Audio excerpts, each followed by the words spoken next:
drinking asbestos can deliver any one of a number of gastrointestinal cancers. So let's look at New Zealand. We've got about 7,000 kilometres of asbestos cement pipe. Europe is full of them. Italy has 100,000 kilometres of asbestos cement water pipe. About 30,000 kilometres in the UK. They're older than Canada, so they're breaking more frequently. They set the maximum contaminant level at 7 million fibres per litre. And it says right in those fact sheets that they set that level to, quote, protect against cancer. But the actual water test says the fibre count was 1.3 billion fibres per litre. They warned young children not to drink the water. Is because the scientists in Kenya said that they're causing cancer, gastrointestinal cancer. And the studies kept on going, and they determined that, yes, indeed, it was harmful to drink asbestos from old water pipes. This is the toxic legacy that's been left behind.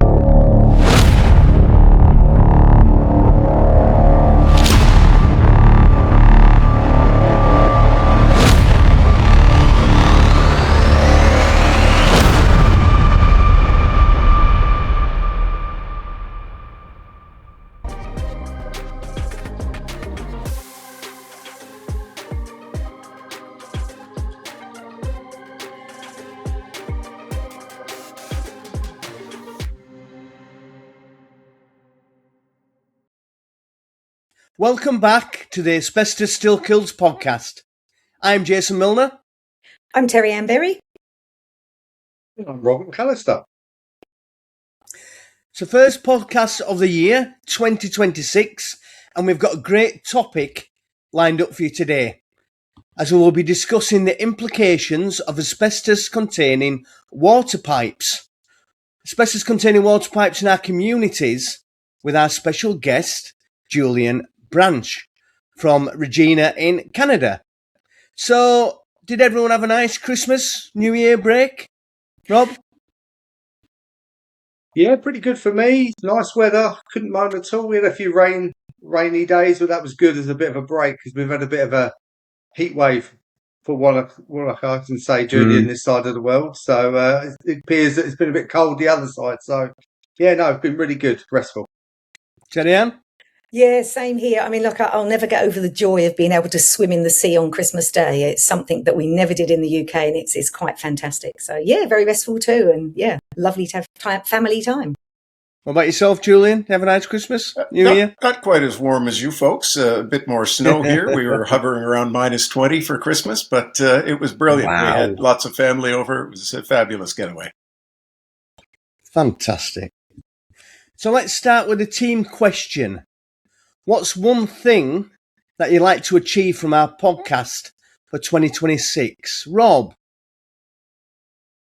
Well, I'll kick off. Really, I mean, we've seen a big growth in our podcast since starting. So I'd love to see in 2026 it grow even further so we can raise more awareness across all sectors. I mean, often it can be a dry subject for some. I mean, we love it. It's asbestos. That's what we do. But I do appreciate that there's a lot of things going on in life. So giving people an opportunity to have a way of actually researching subjects to do with asbestos, all stuff that's relevant to different people, and raise awareness really worldwide would be what I'd like to see this year. Terri-Ann? Yeah, for me, I'd like to really focus on outreach. So as you guys know, I'm chair of the Mesothelioma Support and Asbestos Awareness Trust, which is New Zealand's only charity that's dedicated to both raising awareness, but also reaching out and supporting our community that are suffering from asbestos-related disease. And so what we do as part of this is we run morning tea events all over the country where we bring together people who have an asbestos-related disease along with their families and their carers. And we basically allow connection. And the nicest thing is actually seeing them talk to each other because all of a sudden you've got a kindred spirit who really gets what you're going through. So for us, it's super important to build those networks. And up until recently, we usually run sort of 3 or 4 a year, and we tend to get around 10 people at each event. And what I'd really love to see is we're going to very bravely go for 8 this year, which is quite a lot. It would be great to see more than 10 people at each of those events. Again, a little bit of a but double-edged sword, because essentially the more people we see means there are more people suffering. But we know that about 100 people are diagnosed with mesothelioma every year in New Zealand. So we know there are more people out there that we're not managing to connect with. And we just want to make sure that we're there so that if they need somebody else to talk to, they need to reach out, they just want support, they know we're there and we're able to give that. So for me, I'd love to be able to do a bit more outreach to our community. And again, continue, as Rob said, raising awareness generally. Fantastic. Yeah, from myself, I would like this podcast to reach more people around the world. It's already reaching Asia, Europe, also in America as well, North America, South America, not just Australia and New Zealand. So it'd be great to warn the world about the dangers of asbestos, which is great that we've got Julian from Canada on today for the podcast. And I'd just jump in and agree with Terri-Ann and Rob and say that it's awareness for me. I've been trying to raise awareness of this issue since 2012 when I first discovered it. So the more people that can learn about asbestos cement water pipes and ingested asbestos, the better off we'll all be. Because only when you're informed can you make the right decisions. Absolutely. Yeah, well said, Julian. And so with that in mind, on to our topic of the day. Really excited to hear more. But first, I'm very happy to introduce to you our special guest, Julian Branch. Julian joins us from Regina in Canada. So good morning, Julian, and welcome to our podcast. Good day to all of you, and it's great to be here. Thanks for having me. Yeah, fantastic. So excited. We've had lots of conversations about this topic. So Julian is a former journalist who also sits on the board of Prevent Cancer Now. Prevent Cancer Now is a charitable organisation in Canada. And what they do is they focus really on primary cancer prevention more than anything else. So what they're trying to do is, rather than look into expensive cures, how do we prevent it in the first place? And they do this using education as one of the measures. So we'd love to know a little bit more about your charity work. How did it start and how were you involved? Tell us more. Sure, I'd be happy to. Prevent Cancer Now came about in 2004 when a group of like-minded individuals were talking on the telephone about the increase in cancer in Canada, and they wanted to do something about that. So in 2007, after several meetings, Prevent Cancer Now was born. And Terri-Ann, just like you said, what we do is it's volunteers, and we try and educate people about asbestos and other contaminants. And we talk about, the basic premise behind Prevent Cancer Now is let's stop cancer before it starts. Don't wait until we've got cancer. Let's figure out smoking is bad, drinking in excess is bad, pesticides are bad, asbestos in your water pipes are bad. So we talk to people about that. We advocate. We try and make changes in regulations where there are none in government, and that's what we're trying to do in this area. You mentioned I'm a journalist. After 25 years in journalism, a successful, rewarding career in journalism, I went to what people call the dark side. I went to do strategic communications for politicians. I spent 10 years doing that. I was a director of communications for 3 provincial premiers here in Canada. Then I went into the post-secondary sector. That's where I discovered this. And I think my communications background, along with my journalism background, give me a really unique perspective on this. Because when I first found out about this and started talking to those politicians I used to work for, I started getting a lot of bafflegab. And I think it's a very important part of the story that isn't being told. And so Prevent Cancer Now, we're working to raise awareness on this issue. I discovered it in 2012. I came across Prevent Cancer Now about 3.5 years ago and started communicating with them, and they were fascinated. Now, I'm just a curious old journalist, but the rest of the people who sit on that board are medical doctors, they're scientists, they're PhDs. They're very clever people, and they were fascinated. They'd never heard about this issue. They were fascinated. I was elected to the board 3.5 years ago, and I'm very pleased to say that in those past 3.5 years, we've put a lot of information on the website. We do podcasts like this. We do speaking engagements. We meet with people to talk about this because we've got to get the word out there. So I know that Prevent Cancer now has a strong focus on research with the archives of scientific studies on a number of cancer-related topics. But today, you are here to talk about one in particular, which is the potential harm caused by the use of asbestos-based water pipes, cement water pipes. So can you provide us with some background on this, please, Julian? Sure, I'd be pleased to. The genesis of this issue is really in the United States of America. In 1960, in the late 60s, something peculiar was happening in the greatest of the Great Lakes, Lake Superior, the largest of the Great Lakes in Canada and the United States. And tests were done by the fledgling EPA, the Environmental Protection Agency, and they discovered large amounts of asbestos fibers in the water of Lake Superior. How large? 644 million fibers per liter large. They warned young children not to drink the water. The case went to court because it was a mining company, reserve mining company, that had been dumping its tailings into Lake Superior, creating the asbestos fibers. After a 2-year court case, they were ordered to stop doing that, and a 20-year study was undertaken by the EPA. 2 decades of studies by the EPA and the Department of Health and Human Services.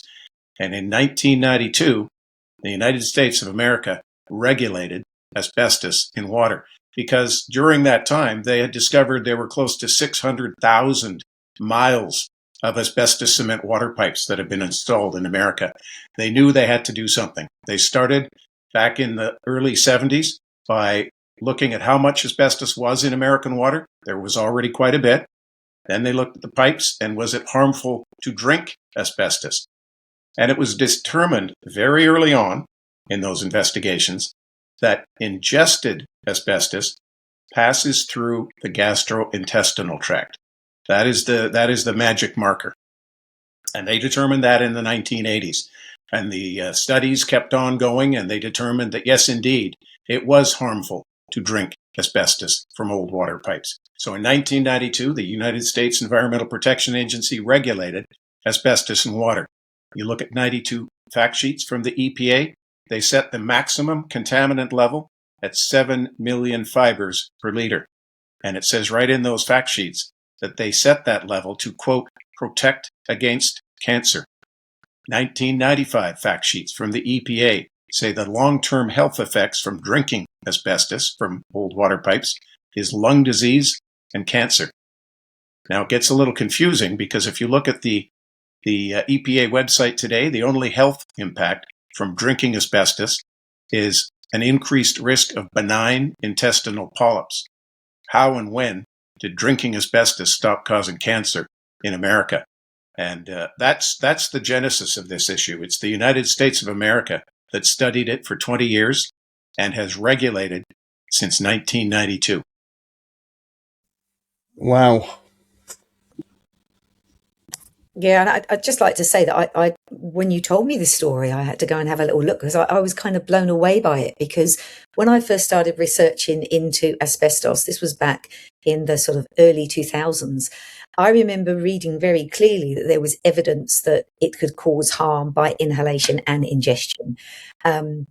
But obviously the primary pathway was inhalation. And I started to look at what the risks were, and I started to look at risk pathways. And it was almost like the discussion around ingestion disappeared a little bit. It went very, very quiet. But looking at the research archives at the moment, I can see that again, there's a few groups who are doing some really interesting work. And it does appear that, demonstrating that there is asbestos fibers in the network is quite clear. The evidence is relatively clear, and I don't think anyone's contesting that it's ending up in the water. It's that next leap of, is it causing harm? But from some of the studies that I've looked at, there's definite strong evidence, particularly in things like the mice studies that they're looking at, where they're saying that asbestos actually seems to migrate to the liver when it's been ingested from these mouse studies. And so there's definitely information out there, but interesting that not many people are talking about it. And I'd love to know why you think that might be. Well, I mean, when people ask me why this isn't being taken more seriously and why something isn't being done, especially with the asbestos cement water pipes, look at the cost of replacing those pipes. It's in the billions of dollars. And something I find very interesting coming from Canada, I don't know if you know about the history of asbestos in Canada, but the record shows that Canada once produced 40% of the world's chrysotile asbestos, and 95% of that was exported. So I can understand our country, like yours, does not regulate asbestos in water. I can understand why Canada is reluctant to acknowledge that the material that we mined, 40% of the world's chrysotile asbestos, and shipped around the world. I can't imagine picking up the phone now and saying, hello, Italy, hello, France, hello, UK. That product we sold you decades ago might be a bit of a problem. But that is, I'll just highlight one thing from the United States and the EPA. The rationale for the EPA is on their website. It's buried in their archives, but it's actually very telling. We know about the inhalation of asbestos. It's a group 1 carcinogen. IARC, everybody calls asbestos a group 1 carcinogen to inhale. The rationale for regulating asbestos in water is very simple. If you're an asbestos miner and you breathe in asbestos fibers, the first thing you will do is clear your throat because the asbestos irritates your throat. What did you just do? You just ingested asbestos. Doesn't matter if it comes from a pipe or from you clearing your throat. Swallowing asbestos is swallowing asbestos. Yeah, I know some of the old miners used to have milk and used to drink, because of dry throats, they'd have milk just to clear the throats, and yeah, they'd be washing down any asbestos. So when did you stop mining? It was about 2015. Oh gosh, no, we banned it in 2018. We haven't mined it for long before then, but the byproduct is still there. There's a story in Canadian media today about a community in British Columbia that had mountains, and I'm not just talking small hills, I'm talking mountains of asbestos fibers from their mines. And they're still sitting there. They're still blowing in the wind. It's disgraceful. I mean, this is the toxic legacy that's been left behind. I mean, Julian, when picking up from that background, yeah, I'd like to really get a sense of scale for people listening. I mean, you've done a really good job initially outlining that. But so if we think here in New Zealand, we just spend a lot of time dealing with asbestos in buildings, and you would see that the regulator does a lot of that. But many people just don't realise asbestos cement was also very common material for drinking water pipes for decades here as well. I mean, on that basis, can you talk us through a little bit more in relation to your hometown? Are the asbestos pipes still in use and a significant part of the water network, or are they becoming more of an exception and being removed? Unfortunately, we have close to 600 kilometres of asbestos cement water pipe in my hometown. That makes up about 50% of the water distribution pipes in Regina, Saskatchewan. It's extraordinarily high. And I'll say that in Christchurch, it's about the same. Just under 50% of the water distribution pipes are made of asbestos cement. But we are doing two things. Very slowly replacing the pipes. It will take up to 60 years to replace those pipes, 60. And we are relining the pipes with an epoxy resin. That seems to be a popular method now. But quite frankly, that's a stopgap Band-Aid measure, because the pipes that we have here in Regina are impacted by the soil. We have a clay soil that expands and contracts with the moisture or lack thereof, and it breaks the pipes. So if you put a liner in that pipe, even the City of Regina studies show that we don't know if that liner will debond when the pipe breaks again. Well, of course it will. If the pipe disintegrates, the liner will too. So that's just a temporary measure. They need to be replaced. And it's very, very expensive to do that. So Prevent Cancer was obviously now putting together a national inventory that really brings the visual aspect back to it for people that want to see. For some people hearing this for the first time today, potentially, what does that data tell us about just how widespread asbestos cement in water pipes still is and still is Yeah, well, on that basis. in Canada, let me just give you a bit of background, because in 2021, our federal government announced it was doing its first ever national inventory of all infrastructure across Canada: bridges, roads, water pipes, sewage pipes. So I wrote a letter to the then federal minister responsible, asking him, well, surely you're going to look at asbestos cement water pipes as well. A couple of weeks later, I got a response from his office that said, no, we weren't going to do that. But Mr. Branch, if you'd like to do that, we advise you that you'd be free to do that. Well, I thought, I'm a private citizen. How on earth would I do a national inventory of asbestos cement water pipes? So I got together with my friends at Prevent Cancer Now, and we filed what's called a parliamentary petition. And we called on the federal government to include the pipes and include a plan to replace the pipes. AMC, expertise you can trust. There is a new dawn in New Zealand. Property owners and organisations face increasing asbestos responsibilities. Asbestos management can be a complicated maze to navigate. It's easy for a client to drop the ball, but with the right guidance, you can manage your asbestos safely, confidently and compliantly. That's where Asbestos Management Consultants AMC comes in. Independent, impartial asbestos experts helping you develop and implement effective asbestos management strategies. From document reviews and management plans to policies and asbestos training, AMC provides asbestos compliance solutions you can trust. Based in Auckland, trusted nationwide. AMC is one of New Zealand's most experienced asbestos consultancies. AMC, Asbestos Management Consultants expertise you can trust. Visit our website to start your asbestos management journey today.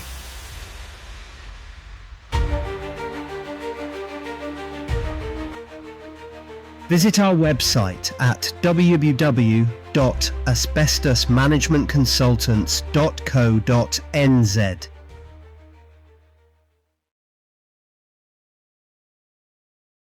To my surprise, this federal government agreed to do that, and on June 24th of this year, they came up with a Statistics Canada report and an Infrastructure Canada report, and it shows we have 14,000 kilometres of asbestos cement water pipe in Canada. And that is the first time that's ever been known. It was patchwork, piecemeal. Before then, we knew of a couple of communities here, because municipalities are loath to talk about this, as you can imagine. They don't want to talk about this a great deal. So the inventory that we were able to pull together through Statistics Canada, and is now on the Prevent Cancer Now website, by the way. You can just go there and find out if your community in Canada has asbestos cement water pipes. Because that's the very first and fundamental question that you have to ask. Do I have these pipes? Then what do I need to do? Do I get a water filter? Do I get bottled water? How can I get my pipes replaced? So that was a very important first step. And if you want me, I can continue on around the world, and we can take a tour around the world and talk about that. So 14,000 kilometers here in Canada. The US EPA estimates there are over 630,000 miles of asbestos cement water pipe in Canada, or in the United States. They're throughout UK, about 30,000 kilometers in the UK. They're older than Canada, so they're breaking more frequently. Europe is full of them. Italy has 100,000 kilometers of asbestos cement water pipe. The inventor of the asbestos cement pipe process was an Italian. So unfortunately for them, they've got a lot of this stuff. The Netherlands, Africa, South Africa has so much asbestos cement water pipe that the people there aren't worried about cancer. They're worried about drinking water. They're worried about water. Their water is going dry. Just Google South Africa asbestos cement pipes. You'll come up with a story a day. Kenya is very interesting. Just in September, Kenya announced it's prioritizing the replacement of old asbestos cement water pipes because they're failing so often.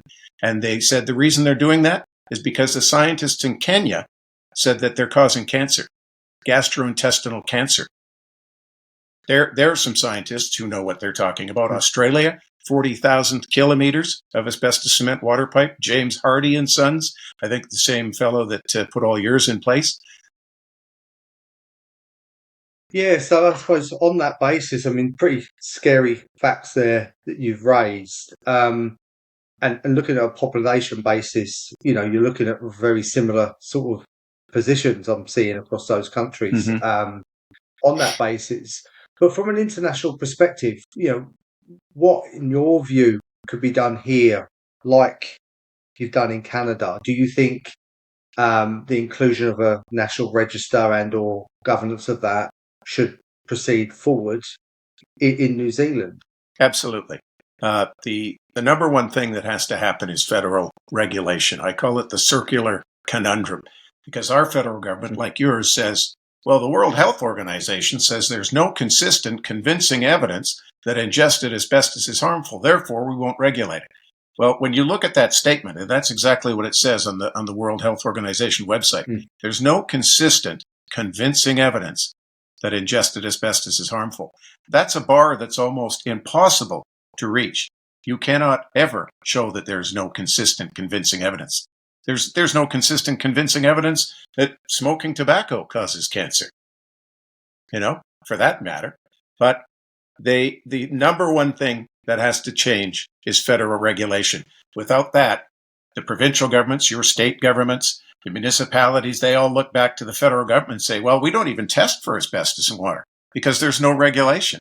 And without that, no testing, no asbestos, no problem. So it has to change at the top. It has to start at the top. And just let me give you a quick snapshot of New Zealand, if I may, because I've looked at this a bit. Two very important things happened in New Zealand. The first one was 2017. I believe it's called Temuka.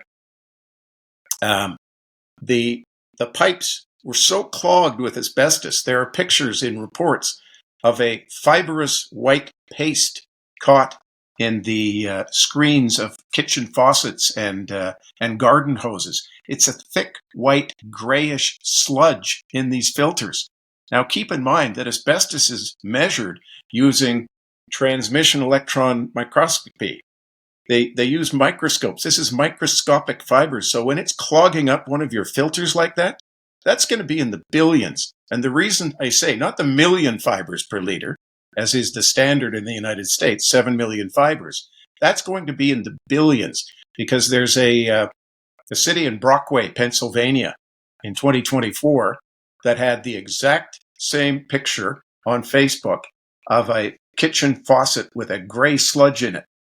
Now, the media story connected to that picture says that the levels were 11 million fibers per liter. But the actual water test says the fiber count was 1.3 billion fibers per liter. And that makes more sense. If you're looking at a gray sludge in your filter, it's going to be in the billions. So let's look at New Zealand. We've got about 7,000 kilometres of asbestos cement pipe. Christchurch. Soft water is deteriorating the pipes from the inside. It's eating out the pipe from the inside. The fibers are going into the water. And earthquakes, I believe in 2010, 2011, did what they call liquefy the soil. So if the soil is liquefied, think of an old asbestos cement water pipe. It's going to be liquefied too. So university researchers at the University of Otago decided to test the water in Christchurch. It was the first time in New Zealand history that a transmission electron microscope had been used to test the water. That is the only way to definitively determine whether or not asbestos is in the water. It's called the EPA 100.1 or EPA 100.2. Those are the two tests that are used. That's what they use to determine. And I just want to read the conclusion of that report. Long and short fibers were detected in pipes of all age classes, and those pipes were from the 1930s up to the 1970s. So there is a great deal of asbestos in Christchurch water. They're short fibers and long fibers. And in Temuka, in 2017, a thick white paste was clogging the filters. But the municipal officials assured everybody they'd checked with the state. and the federal officials, and there's no consistent, convincing evidence that ingested asbestos is harmful, you're free to drink the water.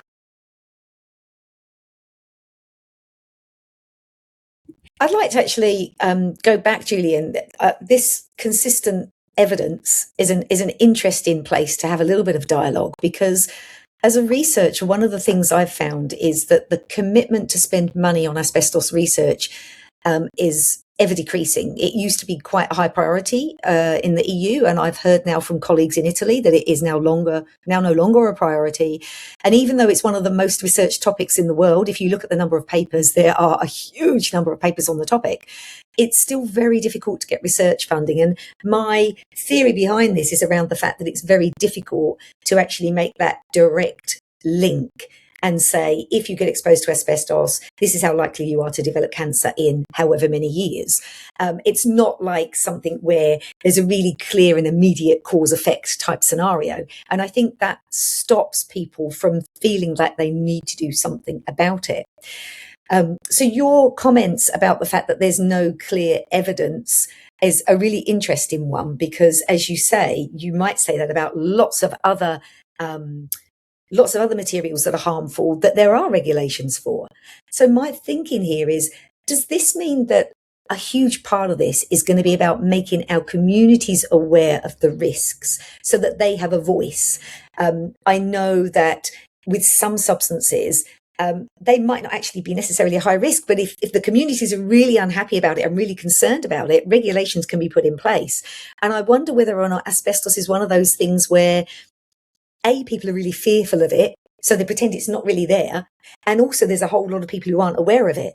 So what could we do as community members? What can we do, to raise awareness to other people, and also to protect ourselves? And you mentioned about use of bottled water. What are you suggesting at Prevent Cancer Now to actually give people options, so that if we are saying, hey, look, we believe this is an issue, what are those solutions? What are the sorts of things that we can do for our New Zealand community and others around the world that might give them some solutions at this moment?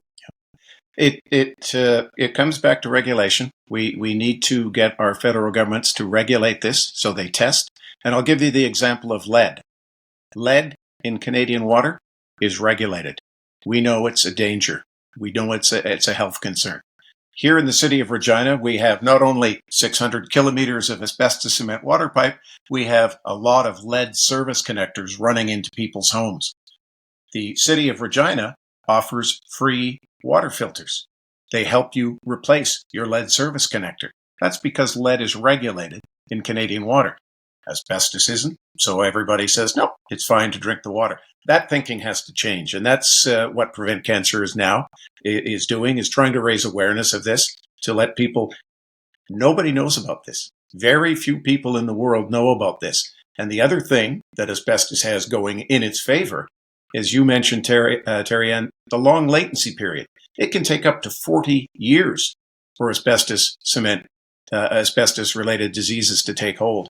So politicians ignore it. They run on a 4-year cycle. Politicians run on a 4-year cycle. They just need to get elected every 4 years, and heaven help them that something bad should happen in those 4 years. So these pipes, like I say, are out of sight, out of mind.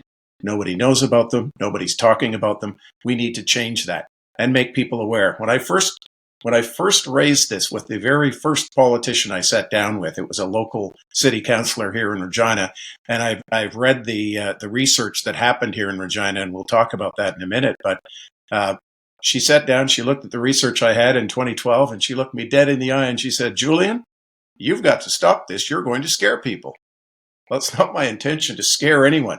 It's my intention to raise awareness of this, and you'd think that's what a civic official would want to do, but they always run in the opposite direction. It's nobody's fault that we installed these pipes starting back in the 1920s and 30s. But now that we know what we do about asbestos and the diseases that are attached to it, it's time to do something about it. I know when we've talked about asbestos as a group on the podcast, if asbestos killed you instantly, they'd think it would be more of a danger because people would take more notice. they don't because of the long latency period. Well, 40 years is in the future. We don't have to worry about that. Mm-hmm. But you should do. Yeah. So going back to the research, Julian, in 2025, researcher Arthur Frank wrote about a growing trend in the literature on related gastrointestinal tract cancers. But some of the water regulators state that there isn't any evidence. Can you tell us more about what Arthur Frank found? Absolutely. Let me just tell you a bit about Arthur Frank. He's a double doc. He's a medical doctor. He's a PhD. He's been studying this issue of ingested asbestos for over 50 years. I've been in constant communication with Dr. Frank over the years, and he is seen as one of the leading experts in this area of ingested asbestos. And in 2023, I found out about a water main break, a very serious asbestos cement water main break in Sheffield, England. So I contacted an investigative journalist over there, and she ran a series of articles. She got together with 7 or 8 other journalists from Europe, and they ran a series of articles over in the UK and Europe, and they interviewed Dr. Frank extensively. And I just want to read a quote from that 2024. It's a story out of Copenhagen, Denmark. And Dr. Frank said, "The types of cancer you get from ingestion would be gastrointestinal tract cancers, esophagus, stomach, even small bowel, and then large bowel cancers and kidney cancers." That's from Dr. Arthur Frank, who has studied this issue for 50 years. He is unequivocal. Drinking asbestos can deliver any one of a number of gastrointestinal cancers. And then there's a research coming out of Italy. I mentioned Italy earlier. A lot of asbestos cement water pipe. The inventor of the pipe was an Italian. And earthquakes in recent decades in Italy have wreaked havoc on the underground infrastructure. Some of the best research in this area is coming out of Italy. In Tuscany, 2016, Dr. Agostino Di Ciaula looked at stomach, liver, and colon cancer through ingested asbestos. In 2022, Dr. Giovanni Brandi, bile duct cancer in Bologna. Some of the best research is coming from Italy, where a lot of the pipes are, breaking. So there's all sorts of research in this area. There has been for decades. And Arthur Frank will tell you that it's under-researched, it's understudied, it's underreported. It's been known since the 60s and 70s. And I'll just tell you about one study I came across, and it's one of the more obscure ones, but I think it's one of the better studies out there. And it's from Norwegian lighthouse keepers. Because after World War II, the coast of Norway was so badly bombed, they rebuilt all the old lighthouses along the coast. And guess what the miracle mineral was that they used in the roofing tiles? They used asbestos roofing tiles. So the rain comes down the roofing tile, goes into a bucket, a cistern, and that's where all those Norwegian lighthouse keepers get their drinking water from. The story is good from 2 perspectives. The study looked at 726 Norwegian lighthouse keepers over a period of decades. It's a long study. It's not just a quick one because you need to have that latency period. And the conclusion of that study, and you'll see it online, the result is an elevated risk of gastrointestinal cancer in the entire cohort. 726 lighthouse keepers, each one of them had an increased risk of developing gastrointestinal cancer. So that the studies are there. There are all sorts of studies out there. It's just that, it's just not convincing enough for the World Health Organization and for Health Canada. Health Canada is currently reviewing our decision. We made that decision not to regulate in 1989. We've reviewed it in 2005, 2013, 18. We're currently reviewing it again. They've been kicking it down the road for 2.5 years before the public participation process. It'll come out and say the same thing, that there's no consistent, convincing evidence because it's too expensive to fix. It's horrendous. I wonder how many times the cancer has been attributed to bad diet rather than cancer. Is it hard to prove? That's a very good question. That is a very good question. And one of the things I want the government to do is just take an honest look at this and start doing some more research in this area. I live in Regina, Saskatchewan, 600 kilometres of asbestos cement water pipe. In 2003, the federal government, the provincial government, the city, and the University of Regina launched a $34 million research facility at the University of Regina. And it doesn't say in the skillfully worded 3-page news release back in 2003 exactly what it was doing. It talks about water management. It talks about Regina being a living laboratory. Well, that gave birth to the Center for Sustainable Infrastructure Research. And from 2005 to 2012, that center produced 10 very specific, very detailed reports on asbestos cement water pipes. And it says, number one, that when the pipes get old, they deteriorate, they break, the fibers do shed or leach into the water. And then they refer to those fibers in the water as a health concern, quote unquote, a health concern. In 2010, one of those studies defines health concern as cancer. There's an increased risk of cancer as a result of those old asbestos cement water pipes. I discovered that in 2012. The research facility quietly shut down in 2013. And when I went to the media, here's the fascinating part. When I went to the politicians first, they didn't do anything. So I took my story to the media. They went back to the federal politicians and the provincial politicians, and a big scrum was held. And the media interviewed a couple of the people associated with those studies. And 2 studies. And one of the co-authors of those 2 studies commented to the media and said, no, there's no evidence that drinking asbestos is harmful, except for his 2 reports that say it causes cancer. So that's what's going on here. And when I discovered those studies, I read them cover to cover. By the way, those 10 studies, you can find them online, Prevent Cancer Now. I thought it would be a good idea to archive them there. When I wrote to the National Research Council, the federal body responsible for those studies, and said, wait a second, you've got these 10 studies here that say cancer, but Health Canada says there's no evidence that they cause cancer. And Health Canada wrote back and said, oh, those studies were focused on infrastructure, not health, so they don't count. Well, surely somebody at the National Research Council went across the hall to Health Canada, said, we've got a big problem here. So I wrote to NRC and said, what do you know about this? And they said, we have no data on asbestos cement pipes, except the 10 studies that say cancer. So, like I say, it's my background in communications. There's a communication strategy being employed here is what this is, more than anything else. It's bad enough that the pipes, but for heaven's sakes, when we know something about it, let's not fiddle around with words. Let's get something done. The Asbestos Still Kills podcast could not be possible without another one of our sponsors, the Environmental Innovation Centre. EIC are front-runners in uniting innovation, research and environmental solutions. EIC is an impartial, independent and science-based consultancy who will provide robust, reliable and independent evidence of your commitment to sustainability, practical, science-based solutions for ongoing environmental problems to support your longer-term journey. A single consistent voice to communicate complex scientific and technical issues to staff and customers. If you have publicly stated that you have sustainability goals, we are the team to help you achieve and validate them. For more information, go to www.environmental-innovation.nz. EIC, leading the change for a sustainable tomorrow.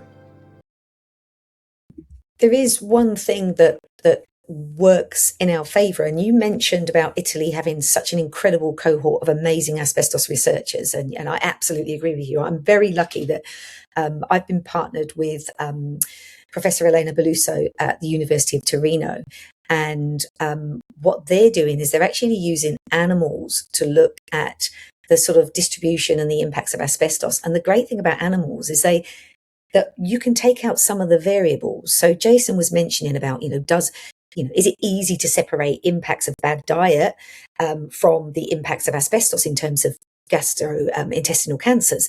So the great thing about using animals is that you can actually control their diet, and you can control other real big risk factors. So, they don't tend to drink and they don't smoke, as far as we know. So she's actually using horses at the moment and saying, well, let's have a look at the impact. And again, these are respiratory studies, but you could do the same thing and look at sort of testing around the intestinal system to see whether or not there's any evidence there. And surely that sort of evidence would support something like this. But again, the problem we keep going back to is, as researchers, because of this latency period, because of the whole, can I use the term NIM2? Does everybody know what NIM2 is? It means not in my term of office. Mm-hmm. But because of that effect, it's actually ridiculously difficult to get research funding to look into asbestos, because you always come back to the same thing, that not enough people are impacted for it to be, I don't know, attractive in some way. I'm not sure what that is. And also because there's not that direct cause and effect. So we end up back with that problem. But interesting, and I hope heartening, that we know that there are researchers out there doing great things. And actually, we should be able to get more information if we can start creating a bit more awareness and maybe getting some funding going in that direction in the future. Mm-hmm. And it's interesting that you mentioned that, because about a year ago, I came across a group of researchers at King's College in London, England, who were doing research in this area, and they wanted to do more testing of asbestos in water. And I was quite hopeful a year ago, and I just looked them up, and they've keen young university students, recent grads, formed their own company, but they're not doing it anymore because there's no market for it. There's nobody regulates asbestos in water except the United States of America. Nobody tests for it. Nobody cares. So I was very disheartened to see that. But I am cautiously optimistic that things are changing, because, as I've said for years now, this is only going to get worse. These pipes are getting older. They're breaking more and more frequently. And I'll just give you an anecdotal situation. 5 years ago, I set up a Google alert for asbestos cement water pipe breaks. The first year, I didn't get one hit. Not a one. Second year, I got a couple. I'm now getting hits on Google Alert on a weekly, if not daily basis from around the world. The pipes are failing. They've reached the end of their useful lives. And here's something interesting. When I first started looking at this, I looked at city documents here in Regina, and the City of Regina water and sewer budget said the average lifespan of an asbestos cement water pipe is 50 years on a good day. They're not lasting that long here in Regina because of our soil, but the average lifespan was regularly thought to be 50 years. In one of those NRC research documents that came out in 2011, it says the average lifespan of an asbestos cement water pipe is 70 years. And we got that information from the Chrysotile Institute of Canada. Well, the Chrysotile Institute of Canada morphed into the International Chrysotile Association. It's the asbestos lobby. The government of Canada was getting its lifespan of the product that the asbestos industry makes from the asbestos industry. And now when you look at the lifespan of asbestos cement water pipes, miraculously, they're 100 years. The older they get, the longer the lifespan gets. So something funny there. Come back to communications again. Yeah, so I mean, on that one, Julian, two parts for me. One is that also being an asbestos professional, I'm also a registered building surveyor. Okay, so I understand buildings, products, durability, life cycles, etc. And what I would say is that, putting a 50-year lifespan on a pipe, as you say, it really varies depending on the soil type, activity above, what's going on there, demand of the water pipe, i.e., have we put new services in down the line? Are the pipes under greater demand? We could arguably say that all of the regions that these pipes are in have grown.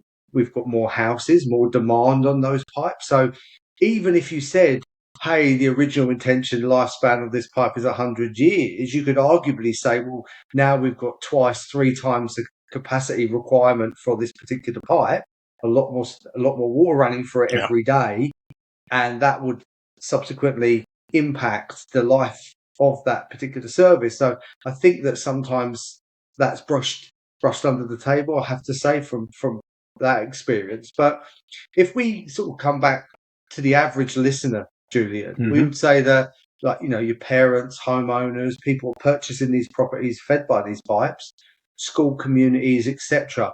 What do you really think the right thing actually looks like to do? So is it about routine monitoring, are we saying? Is it about being more open about where these pipes are, which is a good first step because people understand it? Or is it having a clear long-term plan to replace them rather than pretending they just don't exist, which seems to be the current position? Yeah, all of the above, Rob. And it starts with replacing the pipes. But when we're waiting for that, because it's going to take a long time, let me give you an example. Malaysia. Just if you Google asbestos cement water pipe replacement Malaysia, they have prioritized in the past couple of months the replacement. 40,000 kilometres of asbestos cement water pipe in Malaysia. They're going to get the job done by 2040. 14 years. They're going to do that. 14 years because they prioritized it. This is a matter of prioritize. Kenya, they say it causes cancer. They're getting the pipes replaced. You can do something when it's a priority, but we have to make it a priority. And in the interim, while we're replacing the pipes, you're absolutely right. We need to have more transparency surrounding where the pipes are, and we need to test for asbestos in water while that's happening. Christchurch should be testing on an annual basis. And here's where it gets a little fuzzy. And it's interesting because I found the answer in that report that's out of the University of Otago. I mentioned the two methods of testing. One is 100.1 EPA method, and one is EPA method 100.2. EPA 100.1 tests for all fiber lengths in asbestos. But the EPA, when they set that regulation, they said the fibers have to be over 10 microns in length. Anything under 10 microns in length, drink up, which is absolutely specious. But 100.2 only tests for fibers that are over 10 microns in length. So when you test, use 100.1. That's how Christchurch found out they've got 56 million fibers per liter of short fibers in the water. You have to test for the long and the short because the experts, and Dr. Arthur Frank is one of those experts, will tell you short or long, it doesn't matter.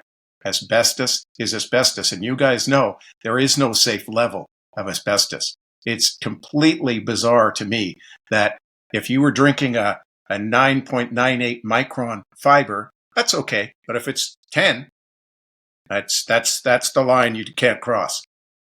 So there's I'm cautiously optimistic. I've been talking to one of my city councillors here in Regina, Saskatchewan for 5 years.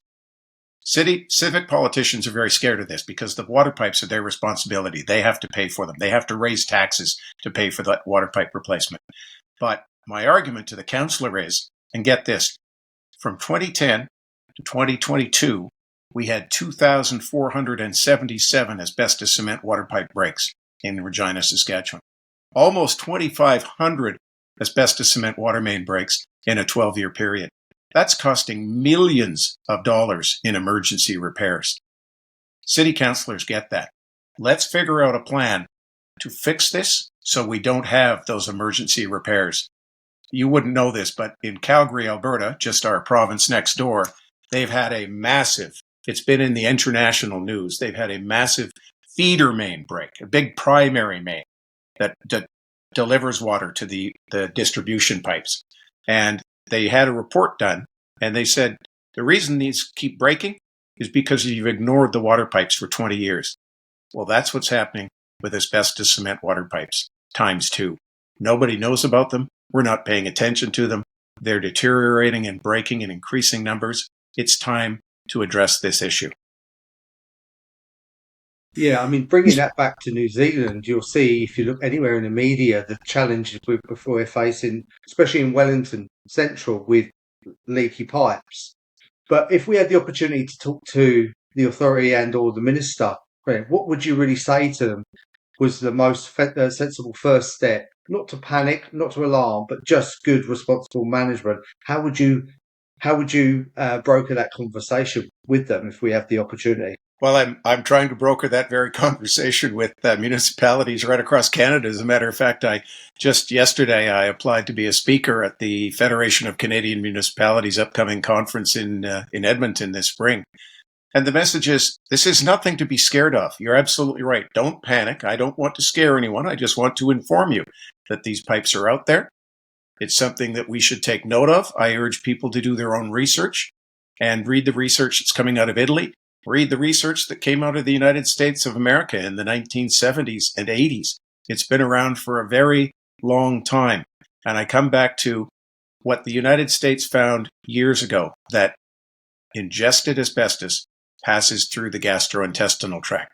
The World Health Organization is now saying, well, we're not quite sure about that. Health Canada is saying, who says it's not sure? We're not sure. This is what they're trying to fall back on. There are any one of a number of gastrointestinal cancers that are caused by drinking asbestos.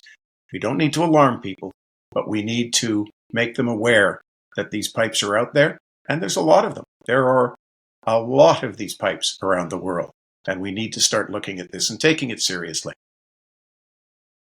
Just in regards to replacing the pipes, I know from experience when we've had the water leak at the hospital, my preference is to actually take the pipe out and then remove the residual soil around and put a new pipe in, whereas a quick way is to put a pipe in like a sleeve which splits the pipe. Mm-hmm. Now that's a big issue for me, because as soon as you split the pipe, the contamination's still there. All right, the water pipe, what about when it gets a leak in the future? They're digging it up, then they're digging up debris then. That's right. So my preference is definitely to remove it whole rather than splitting the pipe. What do you think about that? I would agree with you, Jason, and I'll go back to those NRC reports that were done here in Regina, Saskatchewan, because they're a treasure trove of information. And there's one on the safe removal and storage of old asbestos cement water pipes, because what we do here in Regina, when we replace them, we abandon in place. We abandon the old pipe in place. We put a new pipe in and we bury the old one and leave it. The research tells you don't do that, because now you're creating a toxic future toxic waste zone, number one. But here's something that's fascinating, and I just discovered this a couple of days ago. One of the studies from the NRC says that the pipes contain approximately, when they're brand new, they contain 20% asbestos. The rest is concrete and silica. So 80% is something else, but 20% of that asbestos cement pipe is asbestos fibers. WorkSafe BC, which takes care of the other end, telling workers how to be safe when they're cutting these pipes, they've got a document on their website, an FAQ sheet, and the very first thing it says is that old asbestos cement pipe, aging pipes, can contain up to 80% asbestos. And back in the NRC reports, they show that during the lifespan of one of these pipes, during the course of its life cycle, the asbestos and the quartz particles remain intact in the pipe, whereas the other materials will wash away over time. The concrete, the silica will wash away. So at the end of that pipe's life, it can be up to 80% asbestos. You bury that pipe, that's a lot of asbestos. I do wonder, Julian, whether or not what we really need is more research. And I say that knowing how hard it is to get research funding. But one of the points you just raised, which was really interesting, was around the fibre size. And so it sounds to me very much like what we're being asked to do is look at the longer fibres, because we know that they're the fibres that fit into that definition of being respirable, so getting into that lung network. Mm-hmm. But from what I've seen from other researchers, the shorter fibres are not out of the woods in terms of being, non-dangerous. So there's a researcher called Dr. Jean Fowler. I'm sorry, I hope that I got the name right. And she's in America, and she's done some incredible stuff that was looking at the link between those shorter fibres and autoimmune disorders in the population in America, on exposure to, in particular, amosite and crucidolite, so blue and brown asbestos. Mm-hmm. And it's a really interesting study and really looking at, well, actually, should we really be discounting those shorter fibres in terms of inhalation? And certainly we shouldn't be discounting them in terms of ingestion. But what we really don't have is we just don't have the bank of evidence that we need to support that. And is that one place that we really should be looking to focus? That's a big problem, Terri-Ann. And as Dr. Frank said, he's been saying this for years, that there's little attention and little review and little research being done in this area. And as long as you don't have that research to back up what you're saying, it just continues on. Absolutely. We need to convince governments to fund the research. We need to take a much, much closer look at this. We should have been doing this over the past 30 years. That National Research Center at the University of Regina, we were doing that. We started to look at that. And I think what happened is we looked a little too closely and found a very, very big problem and just decided to shut the center down. Well, that's not responsible government. It's about making tough decisions, and it's about communicating that with people. It's about being honest with people. That's what keeps me going in this. When I first came across this, I started asking a lot of tough questions, and the answers were nonsensical, and it's just kept me going. In 2012, when I first raised this, one of the other people that came out was our provincial regulator at the time. And he came out and told people, well, yeah, I know about a study out of the US that links drinking asbestos to cancer, but I haven't had the time to really look at that and test the rigor of that. Well, there are several American studies, not just one. And that person who said that would have had 20 to 30 years to test the rigor of that by the time he opened his mouth. So I asked for that study. Government of Saskatchewan still hasn't been able to find that American study that said it caused cancer. You'd think that'd be a priority. It's ludicrous, the story that surrounds this. It's as much bafflegab and jiggery pokery going on behind the scenes as there is in front. But absolutely, to the answer to your question, yes, more research is needed. It's vital. Yeah, I suppose from a personal note, on a remediation standpoint, just picking up further from what Jason said around how he approaches removing those pipes. Here in New Zealand, we know that there's an A-class and a B-class removal type and a non-notifiable removal type. Inherently, water pipes are deemed as a bonded material, such as they're a very low risk for removal, quote unquote, as they like to put it in the regulations. I think it paints the wrong picture, because where I've been experienced in that space is that you will often get people removing small sections of the pipe as non-notifiable. There's no track record of that pipe being removed anywhere, which would definitely create challenges when you're trying to record the lengths of those pipes. Notwithstanding, in most cases where we've done audits, we found that where it has been removed, it's created significant debris. That doesn't even account for where the pipes were prior to that leaking, meaning that that material would have been seeping out of the pipe for decades into the surrounding soils. That's not necessarily tested either. They just go in and they have a methodology, even our water services here in New Zealand, and they just rip out the pipe, leave it by the side, wrap it and remove it and say, job done. And, I have particular concerns personally that that's also created additional contamination in the surrounding soil, but also when those pipes are reconnected and used, what happened to any of that debris that was disturbed as part of that sectional replacement? Did that create additional fibre release throughout the pipe and network?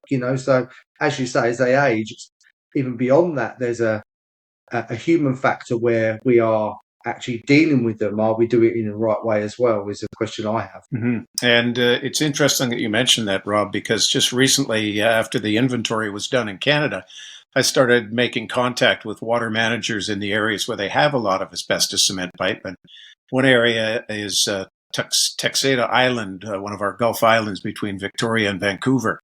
And almost 100% of the water distribution pipes on that island are asbestos cement, about 60 kilometers of them. So I contacted the water manager and we had a great conversation. And he was very open with me. And number one, he said something that connected back to what Terri-Ann was saying earlier.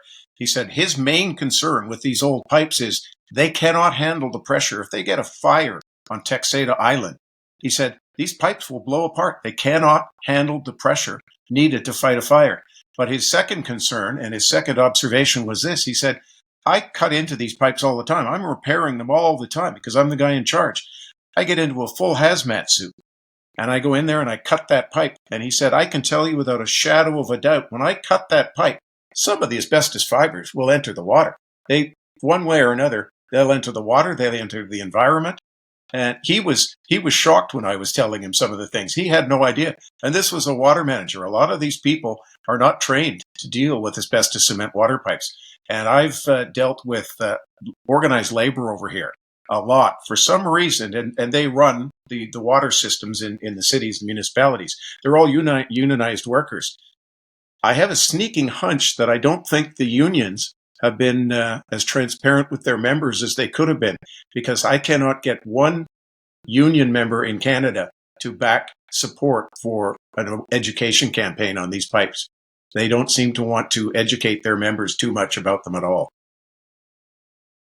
Have we covered who? What who have said? Well, I can tell you, we said that earlier on. If we're talking about standards, the United States of America is the only one. Everybody else is still looking at it. Everybody else is still depending on the WHO. I know you don't have animals called muskox in New Zealand, but we have them here in the far north of Canada, and they're these big woolly beasts. They look like buffalo, and if you've ever seen them on the documentaries, you'll see that when a wolf tries to attack the herd of muskox, they all put their bums together and their horns out. And that's what's happening here with asbestos. Everybody's got their horns out. As long as one chink in the armor doesn't break, and they can all look to the WHO and say, nope, everything's fine, the WHO. But if you get one country or two countries saying, something's going on here, well, that's what's happening. You look at Australia right next door. They used to say the exact same thing as New Zealand. There's no convincing consent. Now they've got an asbestos eradication organization, and they're just quietly replacing the pipes. I don't care how you do it. I don't care what you say about it. Just start replacing the pipes, coming up with an education campaign in the meantime to educate people about these pipes, what they can do in the interim, and test for asbestos in water, because that's the only, and do a proper test. That's the only way you're going to solve this situation. Can I just say it's a fascinating subject, but it's also terrifying at the same time. So is there anything else, Julian, that you haven't covered? Well, that you'd like to discuss? I would just say, and I'll pick up on that point, it is frightening. It is frightening, but we need to be educated. We need to educate ourselves about this. There's nothing to be scared of here. There's nothing to panic about. We've known about this for a very long time. And as I said at the outset, this problem, unfortunately, will only get worse the older the pipes get. And that has borne out over time. In the 14 years that I've been studying this, the asbestos cement pipe stories that are out there, the breaks, the leakage is horrific. We need to start dealing with this. We need to stop pretending drinking asbestos is okay. And here's something interesting. The World Health Organization puts out a report called Asbestos in Drinking Water every 4 years. Every 4 years they put out that report, and it's a couple of weeks overdue. It should be coming out in the very near future. When you look at the very last one that was issued in December 2021, the main source of asbestos in drinking water is old asbestos cement water pipes. The World Health Organization knows exactly what's going on here. They need to start talking some sense. Yeah. Have we got any other comments, Rob, Terri-Ann? Yeah, I think I'll just jump in quickly there. It's been great talking to you today, Julian, and some really good facts there. And I just want to bring it a little bit wider into the asbestos space as we see it as well, and some of the talkers we've spoken to today, and what our experience has been. And I think your background, coming from a media background as well, is great for us to listen to your perspective, because if I'm honest, it's what we often see in the space is we will confront authorities, governments, etc., with these risks, as we know as professionals in the industry. And we often get sidelined, or it's delayed, or you get pushed off to somebody else. You do get an opportunity to talk to some people. And then because of the political cycle here being only 3 years, it makes it even harder, because you could take a year to get a meeting with the minister, if not a little bit longer. And before that time, they're already on the campaign trail again, trying to get re-elected. So the approach really needs to be bipartisan. And I think really what we're trying and aiming to do is, if we can let more people know about these risks, it's an inherent and underlying risk with pipes and asbestos in general terms, so that we can get some type of consensus, because I think it's an international problem. I think it's clear to say that, and I think that only together, if we keep talking like this, can we actually fix it. So that's really my main comment, and just thank you a lot for coming on today and giving us the opportunity to listen firsthand from your perspective. Yeah, in response, I'll just say thank you very much for having me, because that's absolutely right. Only by talking can we fix this. Only by communicating and sharing this story with others and making people aware will it be fixed. Because the politicians are very very leery of this topic, and it's going to take a lot of convincing to they like to build shiny football stadiums and hockey rinks and things like that. They don't like to talk about things that nobody knows about and then try and solve the problem. So I appreciate this opportunity. Terri-Ann? Yeah, look, absolutely fascinating. And, as asbestos geeks, obviously it's talking our language, but I hope that there's lots of other listeners out there that are interested and intrigued. I hope that they're not in panic mode. As you said, Julian, there's no need to be in panic mode. What we need to do is find a calm and consistent way of actually, working on this problem. I've just got 3 really little quick points. My first point, and I hope that this is going to be very clear on the podcast for those of you watching at home, but if I just turn around, hopefully you can see on my back. So my back shows a list of words that are associated with our mesothelioma trust. And I was sitting in a cafe with a colleague the other day, and a young, lovely gentleman tapped me on the shoulder and said, "What's mesothelioma?" And I explained that it was a cancer caused by asbestos. And he said, "But there isn't any asbestos. That only happened in the 70s. It doesn't happen anymore." Now, he wasn't that young that I would have expected him to have never heard of it. And I was actually quite blown away that he honestly thought that it wasn't a problem anymore. And I think we are still fighting that people still think that it's not there, because unfortunately it's invisible. And if you can't see it, then you don't know where it is. So that's one point, which makes it very, very difficult. It's been in my mind the whole time you've been talking about the fact that getting regulation, doing something about it, removing and replacing some of this network is super important. And knowing that it's going to be incredibly hard for countries that have got money but a lot of network. What about those countries that have maybe less in terms of in terms of finance, that also have a lot of cement piping? What do we do to aid those communities? So I'm thinking particularly of the Pacific Islands, where I know that cement water networks exist, and thinking that not only have they got the burden of removing it, they've also got the burden that comes with trying to dispose of it. Because for a lot of these countries, they don't actually have landfills that can cope with asbestos contaminated material. It's not like they have opportunities to be able to do something about this. And how are we going to support those types of countries? Are we going to turn around in the long run and say, well, from now on, everybody's just going to drink bottled water? Is that the solution? And if that is the solution, if that's what we end up saying to people, actually bottled water from now on, what burden does that put on our own landfills, on our own waste production? And isn't that an enormous financial issue? Is that not an enormous burden that's coming to us if we get to the point where we can't no longer drink from our water system? So surely when we're saying it's going to cost so much money to remove this network, we need to think about, well, if we don't do it, actually, what's it going to cost us? The pipework's deteriorating. You already said that.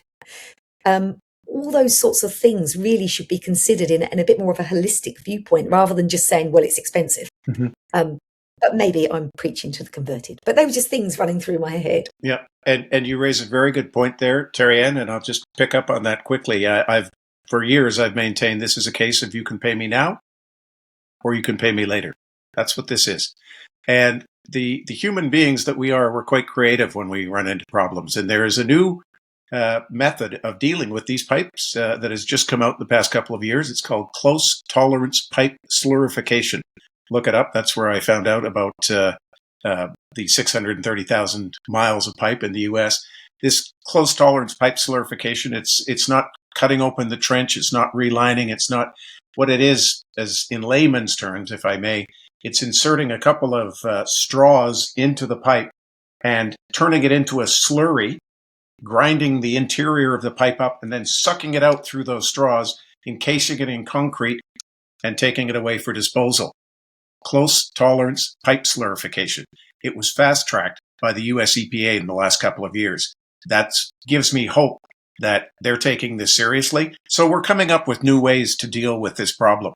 But it will take money and it will take time. And in the interim, I urge people to test and notify residents when they have an asbestos cement pipe, so they're educated.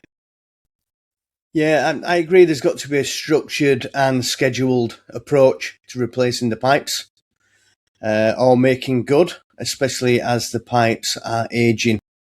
They are very old, especially around the world, and they are deteriorating as we speak. And like we say, it's a hidden problem because it's under the ground.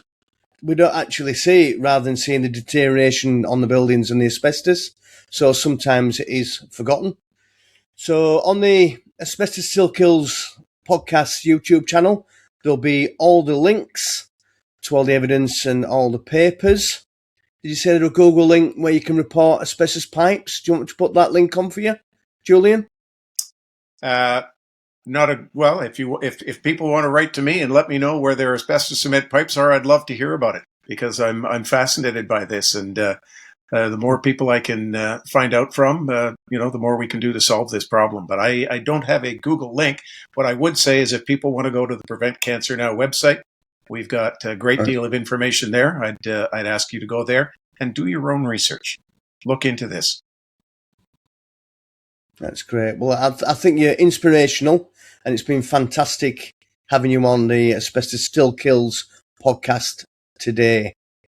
Yes, absolutely. Look, that was the most fascinating conversation. Julian, we'd really like to thank you so much for joining us today, for sharing your time and your knowledge, and also especially for having such a calm way of talking about this, because I actually think we need that. The last thing we need is people panicking, because once panic happens, then people stop thinking in a nice linear fashion. So I think that's really important to us, and you've done it so well.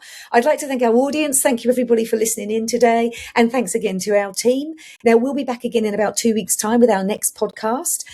In the meantime, we're looking out for people who might be interested in coming and talking with us. We're interested in stories about asbestos, but it doesn't have to be. We're interested in stories about any environmental contaminants. If you have a story and you'd like to talk to the team and you'd like to share that, please do get in contact with us. You can contact us by asbestosstillkills@gmail.com. There will be a link on the website if you want to go and have a look at that. And in the meantime, thank you for a fabulous conversation, and have a lovely week. Cheers. Goodbye from Canada. Thank you, Julian.